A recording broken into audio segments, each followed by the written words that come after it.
नमस्कार जोहार। आप न्यूज जेचबरेट का न्यूज बुलेटिन देख रहे हैं। वक्त हो चला है शाम तक की बड़ी और महत्वपूर्ण खबरों का, तो बिना देर किए बढ़ते हैं अब तक की बड़ी खबरों की ओर।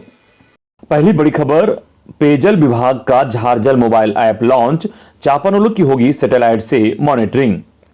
पेयजल एवं स्वच्छता विभाग ने 23 दिसंबर को झारजल मोबाइल ऐप लॉन्च किया।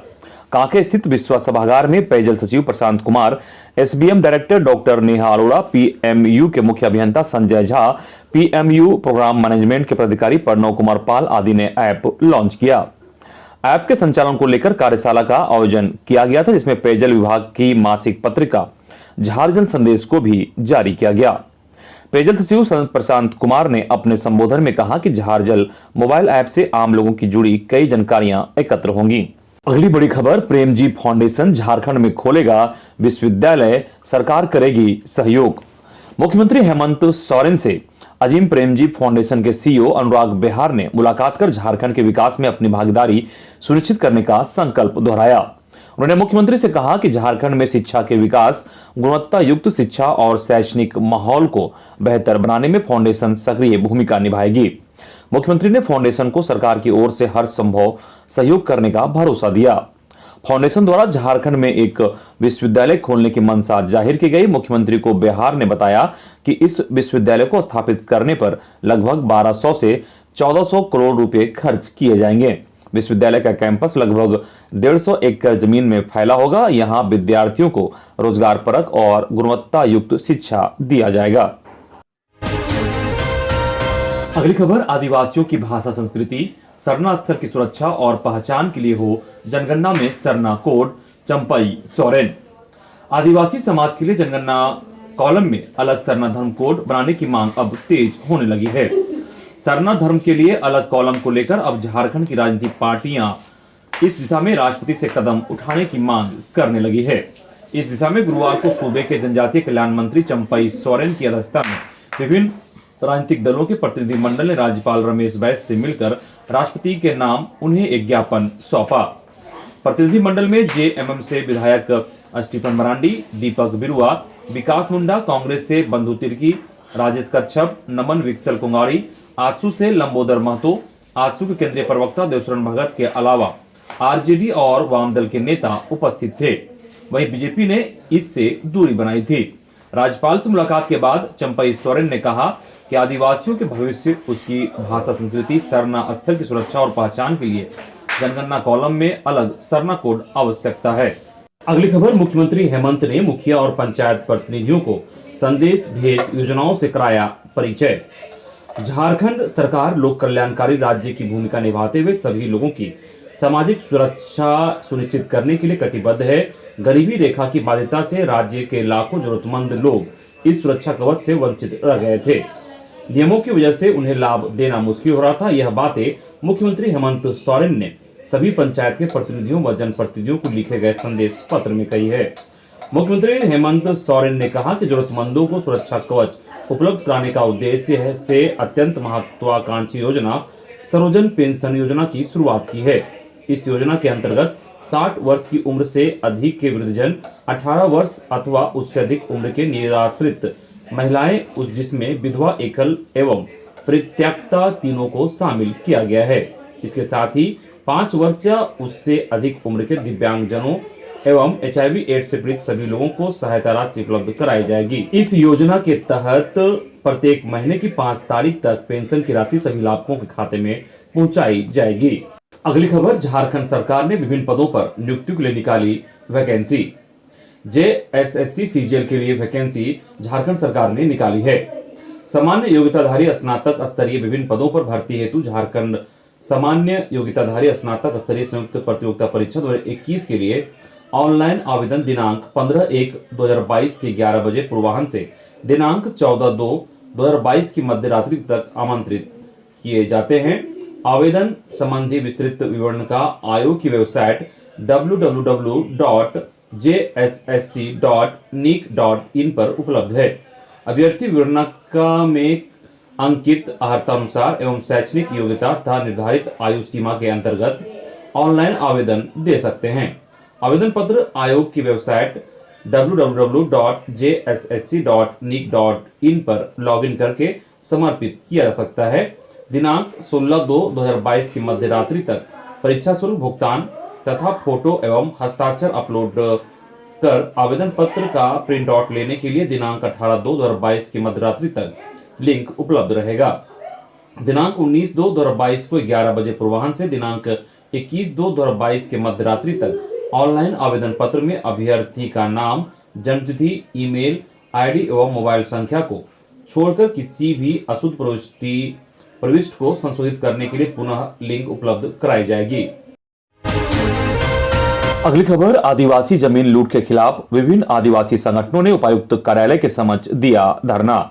खबर रांची से है, जहां आदिवासी जमीन के दखल देहानी आदेश होने के बाद भी वर्षों तक उस जमीन में दखल नहीं दिलाए जाने के साथ ही SAR कोर्ट द्वारा आदिवासी जमीन को गलत ढंग से कंपनसेशन कर हजारों एकड़ जमीन को गैर आदिवासियों को दे दिए जाने के खिलाफ विभिन्न आदिवासी संगठनों ने गुरुवार को उपायुक्त कार्यालय के समक्ष धरना दिया। इस कार्यक्रम में राजी पढ़ा झारखंड आदिवासी महासभा, आदिवासी अधिकार मंच, केंद्रीय सरना समिति, राजी पढ़ा सरना प्रार्थना सभा, अखिल भारतीय आदिवासी विकास परिषद, झारखंड क्षेत्रीय पढ़ा समिति हटिया, आदिवासी हाथू महासभा खूंटी आदि संगठन के लोग शामिल हुए। साथ ही इन सभी संगठनों के द्वारा उपायुक्त को एक मांग पत्र सौंपा गया। धरना को संबोधित करते हुए पूर्व मंत्री देव कुमार धान ने कहा कि अविलंब इस मामले पर उचित कार्रवाई कर आदिवासियों को उनकी जमीन वापस किया जाए और दोषियों पर कड़ी कार्रवाई किया जाए। अगली खबर, एकीकृत पारा शिक्षक संघर्ष मोर्चा का शिष्टमंडल राज्य परियोजना निदेशक किरण कुमार पासी से मुलाकात की। मोर्चा की ओर से रखे गए बातों के क्रम में निम्नवत निर्णय और निर्देश हुए। जानकारी के मुताबिक 14 दिसंबर की वार्ता का प्रोसीडिंग मोर्चा के शिष्टमंडल को उपलब्ध कराने का निर्देश SPD ने दिया। ममता एलिजाबेथ लकड़ा ऑफिस में नहीं थी, आते ही शिष्टमंडल के सदस्यों के व्हाट्सएप पर भेज दिया जाएगा। वही टेट विसंगति 1 सप्ताह में दूर कर दिया जाएगा। सभी प्रभावित पारा शिक्षक साथ ही अपने अपने प्रोफाइल को EVV पर अपडेट कर लें। जयंत मिश्रा एवं प्रमोद सिन्हा को ई-विद्या वाहिनी से डाटा लेकर संचिका प्रस्तुत करने का निर्देश दिया गया। वही DLED कर रहे पारा शिक्षक साथियों के जिनके अंतिम परिणाम NC अंकित होने के कारण नहीं जारी हो पा रहे हैं, उनके लिए NIOS का पोर्टल खोलने अथवा अंतिम परिणाम का रास्ता निकालने को लेकर NIOS के निदेशक के साथ मीटिंग करने का निर्देश SPD ने जयंत कुमार मिश्रा को दिया। वहीं राज्य परियोजना निदेशक ने बताया कि आप लोगों की नियमावली को कैबिनेट से पारित कराने का निर्देश 20 को ही था, पुनः 23 हुआ और अब 27-28 दिसंबर के लिए सूचना है। शिष्टमंडल में संजय कुमार दुबे, ऋषिकेश पाठक, प्रमोद कुमार, मोहन मंडल, प्रद्युम्न कुमार सिंह सहित कई पारा शिक्षक संघ के लोग मौजूद थे। अगली बड़ी खबर, मैट्रिक तथा इंटर परीक्षा में जिला स्तरीय पदों के लिए जनजातीय भाषाओं सहित क्षेत्रीय भाषाओं की सूची जारी। झारखंड कर्मचारी चयन आयोग द्वारा मैट्रिक तथा इंटरमीडिएट स्तर की प्रतियोगिता परीक्षाओं के आयोजन हेतु कार्मिक प्रशासनिक सुधार तथा राजभाषा विभाग के द्वारा झारखंड कर्मचारी चयन आयोग परीक्षा संचालन संशोधन नियमावली 2021 का गठन किया था। उक्त नियमावलियों में पत्र 2 चिन्हित क्षेत्रीय जनजातीय भाषा में जिला स्तरीय पदों के लिए जिलावार चिन्हित क्षेत्रीय जनजातीय भाषाओं की सूची कार्मिक प्रशासनिक सुधार राजभाषा विभाग द्वारा अलग से संसूचित किया जाना था, जिसके आलोक में संयुक्त विषय विचारोपरांत झारखंड कर्मचारी चयन आयोग द्वारा मैट्रिक तथा इंटरमीडिएट स्तर की प्रतियोगिता परीक्षा में जिला स्तरीय पदों के लिए क्षेत्रीय और जनजातीय भाषाओं को जिलावार चिन्हित किया गया है।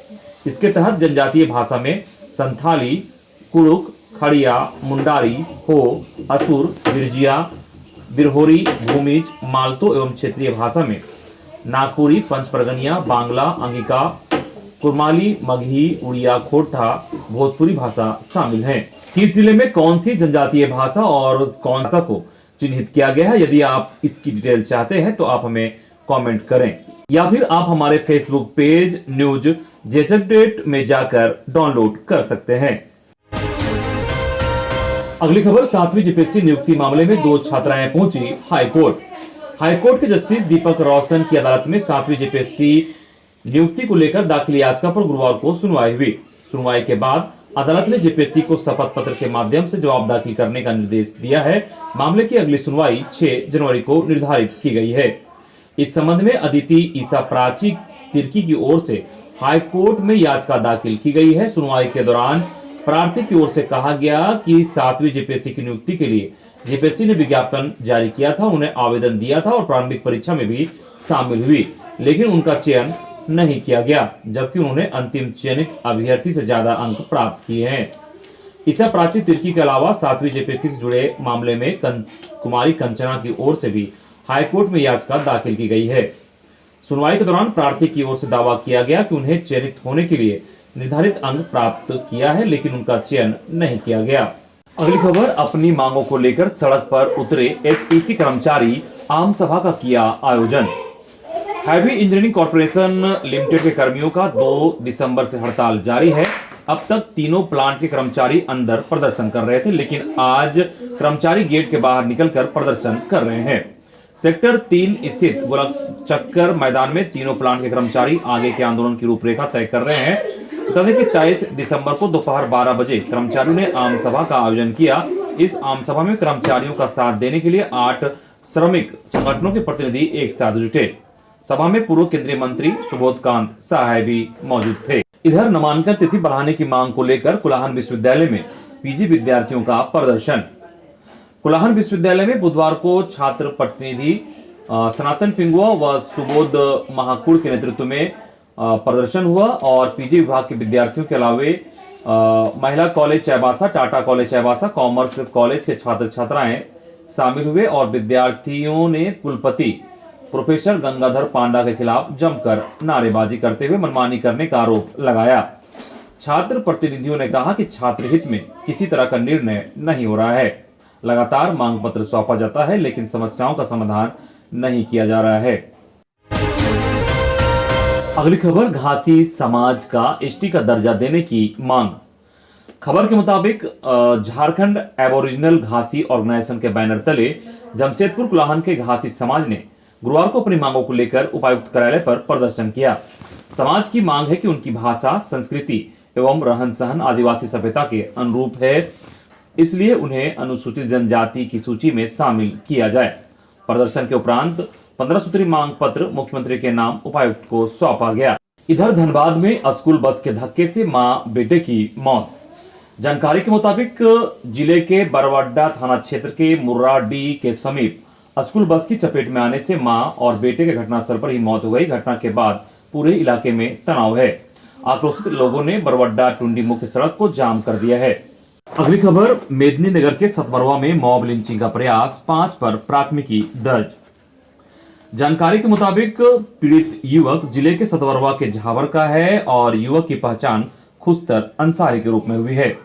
जानकारी के अनुसार 14 दिसंबर को रात को कुछ लोग कर्मा गांव से युवक को पकड़कर कसमार ले गए। रात भर स्कूल के कमरे में बंधक बनाकर रखा और पिटाई की। अगले दिन पेड़ से उल्टा लटकाकर पीटा गया। पुलिस ने इस मामले को गंभीरता से लेते हुए कसमार गांव में तहकीकात की। पुलिस ने भुक्तभोगी युवक से पूछताछ की। पुलिस ने युवक की लिखित शिकायत पर 5 लोगों के विरुद्ध लेस्लीगंज थाने में प्राथमिकी दर्ज की। इसमें कैसर अंसारी, अनीस अंसारी, नूर आलम सहित सिद्दीकी और तबारक अंसारी को नामजद अभियुक्त बनाया गया। अगली खबर, पलामू में मुख्यमंत्री छात्रवृत्ति के लिए विद्यार्थियों की सूची शीघ्र सौंपे डीओ। पलामू जिला शिक्षा पदाधिकारी उपेंद्र नारायण ने गुरुवार को सीता +2 उच्च विद्यालय का निरीक्षण किया। इस दौरान उन्होंने शिक्षक उपस्थिति, शैक्षणिक कार्य की प्रगति सहित अन्य विभागीय गतिविधि के संचालन का जायजा लिया। साथ ही मुख्यमंत्री छात्रवृत्ति योजना के लिए बचे हुए विद्यार्थियों की सूची देने तथा कक्षा 9 से 12 तक की छात्राओं की पोशाक राशि के भुगतान के लिए खाता संख्या जल्द उपलब्ध कराने का निर्देश प्रभारी प्रधानाध्यापक गोपाल शरण राणा को दिया। अगली खबर, जामताड़ा के नारायणपुर प्रखंड के कोरीडी वन पंचायत में गुरुवार को आपके अधिकार आपकी सरकार आपके द्वार कार्यक्रम हुआ। इस दौरान लोगों ने पेंशन, पीएम आवास योजना, शौचालय सेट आदि का लाभ पाने के लिए आवेदन किया। बीडीओ प्रभाकर मिर्धा, जिला परिषद अध्यक्षा दीपक बेसरा, उप प्रमुख दाल गोविंद रजक ने लोगों को बताया कि 60 वर्ष या उससे अधिक आयु वर्ग के सभी लोगों को पेंशन देने की सरकार ने व्यवस्था की है। इसके अलावा लोगों की सहूलियत के मद्देनजर मनरेगा, जन वितरण प्रणाली, कोरोना रोधी टीकाकरण, बाल विकास परियोजना आदि के अलग अलग स्टॉल लगाए गए। कोरिडी 1 के 6 सखी मंडल समूह को 14 लाख रुपए का ऋण उपलब्ध कराया गया ताकि महिलाएं स्वरोजगार से जुड़कर स्वावलंबी बन सके। अगली खबर, राज्य स्तरीय क्रॉस कंट्री प्रतियोगिता में रामगढ़ के राहुल और रांची की अंजू बनी चैंपियन। खबर गढ़वा जिले की है, जहां कन्या मध्य विद्यालय के मैदान में स्वतंत्रता सेनानी कौशल कुमार ठाकुर राज्य स्तरीय क्रॉस कंट्री प्रतियोगिता का आयोजन किया गया, जिसमें रामगढ़ के राहुल और रांची की अंजू चैंपियन बनी। इस प्रतियोगिता में 10 किलोमीटर की दौड़ में रामगढ़ के राहुल कुमार ने 32 मिनट 15 सेकंड में दौड़कर पहला स्थान बनाया। वहीं धनबाद के राकेश महतो दूसरा स्थान मिला, जो 32 मिनट 20 सेकंड में दौड़ पूरी की। तीसरे स्थान में रांची के अभिषेक आनंद रहे, जिन्होंने 32 मिनट 30 सेकंड में दौड़ पूरी की। अगली खबर, श्री राष्ट्रीय राजपूत करनी सेना युवा प्रदेश अध्यक्ष गणेश सिंह पर बम से हमला, अमरनाथ सिंह पर जताया शक, पुलिस एक बिंदु पर कर रही जांच। खबर घटना जमशेदपुर सोनारी थाना अंतर्गत साई मंदिर चौक के पास का है। अगली खबर, हजारीबाग के छड़वा डैम में मिली भगवान की 5 मूर्तियां, पुलिस ने मूर्तियों को कब्जे में लिया, जांच शुरू। हजारीबाग के छड़वा डैम में एक साथ आधा दर्जन देवी देवताओं की प्रतिमा मिली है। प्रतिमाओं में लगभग 2 फीट काले पत्थर का शिवलिंग, नंदी, हनुमान, पार्वती, सफेद पत्थर से बने विष्णु की प्रतिमा शामिल है। इन प्रतिमाओं को पुलिस ने अपने कब्जे में ले लिया है। इससे पहले जैसे ही डैम के पानी में प्रतिमा स्थानीय लोगों ने देखा, इसकी सूचना जंगल में आग की तरह पूरे गांव और आसपास के क्षेत्र में फैल गई। स्थानीय लोगों ने डैम से प्रतिमाओं को निकालने के बजाय वहीं पूजा पाठ शुरू कर दिया। सैकड़ों लोगों की भीड़ जमा हो गई। मूर्तियों को फिलहाल पिलावल ओपी में सुरक्षित रखा गया है। इसकी जानकारी ओपी थाना प्रभारी अभिषेक कुमार सिंह ने दी। पुलिस को आशंका चोरी की मूर्तियां होने की है। बरामद मूर्तियों में कोई भी खंडित प्रतिमा नहीं है। डैम में मूर्ति कैसे पहुंची, इस पर जांच की जा रही है। अगली खबर, चाईबासा के पश्चिमी सिंहभूम जिला पुलिस को एक बड़ी सफलता हाथ लगी। प्रतिबंधित उग्रवादी संगठन PLFI के एरिया कमांडर बंदना टोपो उर्फ सांगी को सुरक्षा बलों ने हथियार के साथ गिरफ्तार किया। उसके पास से एक राइफल, जिंदा कारतूस, PLFI का पर्चा और मोबाइल फोन बरामद किया गया है। गिरफ्तारी के बारे में जानकारी देते हुए पश्चिमी सिंहभूम के पुलिस अधीक्षक अजय लिंडा ने बताया कि एरिया कमांडर बंदना टोपो के बंदगांव थाना क्षेत्र के सोंगा पहाड़ी क्षेत्र सक्रिय होने और किसी घटना को अंजाम देने की तैयारी में सूचना मिली थी, जिसके बाद टीम का गठन कर यह कार्रवाई की गई।